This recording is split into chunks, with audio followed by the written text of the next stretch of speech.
It's crucial that we plan rehearsals effectively. I know for myself, if I have a bad rehearsal, usually it's because it's my fault in some way. I didn't score study enough. I didn't have a plan going in about what the music needed to sound like or what techniques I was going to use to get there, or I was disorganized in the way I was approaching it. Teachers know that planning is crucial, and teachers spend lots of time figuring out how to effectively plan a lesson. In some ways, they're assessed as much about how they plan a lesson as they are about how they actually teach it. We can't really go into that much detail here, but we can at least talk some basics and some overview stuff. We can start with the macro, micro, macro approach that we apply to just about everything. And if you think about one rehearsal, let's say it's a 2-hour rehearsal, we would start with the macro.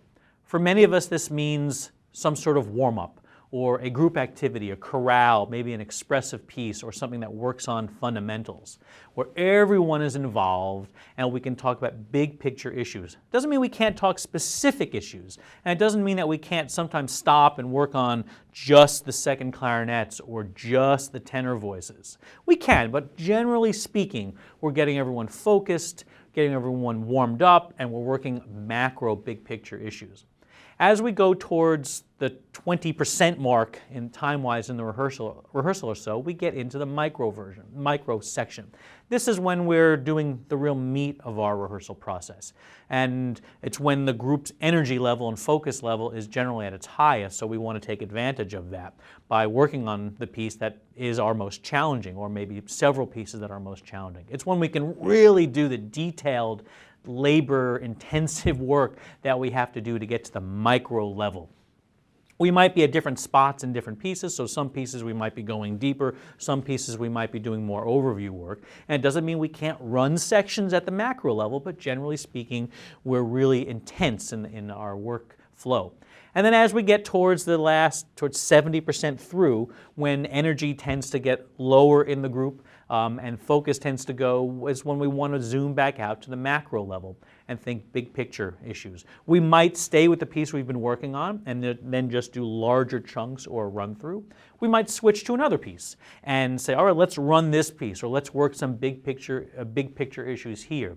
Some people like to go to a fast, fun piece to play, so everyone leaves rehearsal in good spirits and having just made some music at the macro, at the big level together.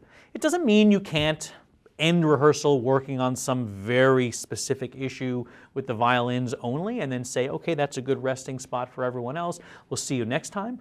Certainly you can. You just have to be aware of the pacing and the morale of the group. But generally speaking, that macro, micro, macro approach is a good one to look at. Well, how many pieces should we work on in one rehearsal? Let's say that 2-hour rehearsal. There's no good answer for that. It depends on how difficult the pieces are, where you are along in that cycle, how well they know them, and how long each piece is. If you have 1 hour-and-a-half long symphony, well, you could spend the entire rehearsal, if not more, just on that piece. If you have 7 6-minute pieces, you're more likely to go back and forth between several of them. Balance is usually a good idea. It's not good necessarily to spend every rehearsal only on one piece, or every rehearsal spending 15 minutes on a bunch of different pieces. You have to have some flexibility in there and be sensitive to the needs of the music and the needs of the players in terms of pacing and morale. If you keep jumping back and forth a lot between lots of different pieces, you never really get into a groove.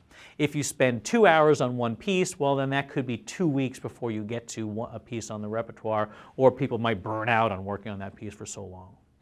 No matter what approach you take to any of this, make sure you write down your plan before you get to the rehearsal. It's perfectly legitimate to have a piece of paper there on the stand with you that tells you what pieces you're going to work on, in what order, what sections, what specific measure numbers, and even what tools you're going to use to get there. There's no sense in winging it at all as you go into rehearsal. You might say that I think I've seen other teachers and conductors go into a rehearsal and they don't seem to have a physical plan in front of them. And you might be right, but what you may not also know is that because you can get to a level of experience where you internalize that process. You have done it long enough where you can know, all right, here in your head you can figure out this is what I need to do and here's how I'm going to do it, and it's all formulated internally, and then it just comes out at the rehearsal. I know for myself, I'm a combination of the two. Sometimes before the rehearsal, I'll plan mentally what I need to do, and then I go in and do it. And sometimes I'll also have a cheat sheet, a plan sheet, where I say, okay, this is spots I've got to hit because I need to be organized, because I know a good rehearsal is mostly dependent upon what I do. Well, no matter what you do, make sure that plan has specific information. So it has what you're going to work on, how long you're going to work on that piece, that you have information interpretively planned about what you want in terms of what your score study has given you. You have tools at your disposal, rehearsal tools that, okay, I know I need to make the staccato. I'm going to first use this technique, then this technique, and then this technique. In terms of things you might say, like analogies, a way to describe the music, jot down ideas for that so you have analogies or descriptive words at your disposal. And also know how you're going to assess things. What's the music supposed to sound like at the end? How will you know you've achieved your goal? Well, I know when it sounds like this. These are all things that we would use in planning a rehearsal. You know, this macro, micro, macro style can also apply to the overall rehearsal cycle. Let's say there are 10 rehearsals, from the first reading rehearsal to the 10th rehearsal, which is the dress rehearsal right before the concert. Well, macro at the very beginning. The first rehearsal is when we're getting the big picture. It's when we're telling the group about the history of the piece, the history of the composer, why it was written, and we're reading through the piece. Maybe we're working on some big picture items like this rhythm that reoccurs, or this difficult transition, or this melody that everyone shares, and we're trying to get the lay of the land on the piece. We might dig into something at the micro level, but generally we want the big picture. And as we go towards the middle part of that rehearsal cycle, we're getting more and more in depth into the micro level when we can work on all of the details. And then as we go towards the end, more towards the concert, we're zooming back out to the macro level, and we're doing more run-throughs, more large chunks, and we're simulating, in a sense, what the concert is going to be like. Doesn't mean we can't do any macro during that middle section. Of course we can run chunks. And it doesn't mean that we can't do any micro towards the end. Of course we can stop and say, oh, wait, we need to revisit this issue in the clarinets. Oh, yeah, let's fix that issue in the trombones.